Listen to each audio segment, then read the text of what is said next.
नमस्कार द्राक्ष बागायतदार बंधूंनो, मी विजयकुमार तासगाव यश ॲग्रोलॅब पुन्हा एकदा आपल्या सगळ्यांचं कमीत कमी खर्चात दर्जेदार उत्पादनासाठी जो संवाद आहे त्या संवादात आपल्या सगळ्यांचं स्वागत करतो.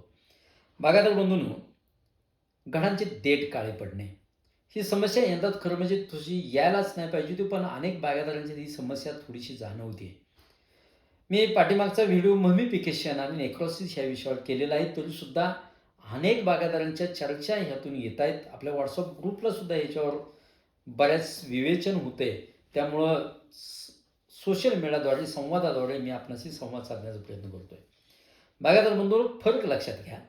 ममिफिकेशनला घडाचे देठ पांढरेच असतात, पण माल लूज पडतो आणि नेक्रोसिसमध्ये घडाचे देठ काळे होतात आणि माल लूज पडतो. एक दुसरी गोष्ट, ममिफिकेशनमध्ये आणि स्टॉक नेक्रोसिसमध्ये माल कमी किंवा जास्त परिस्थिती अशी आहे.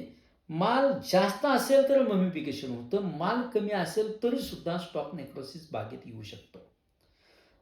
ममिफिकेशन हे जास्त माल लोड असल्यामुळं मुख्य कारण, स्टॉक नेक्रोसिस न्यूट्रिशन बॅलन्स नसणं हे मुख्य कारण.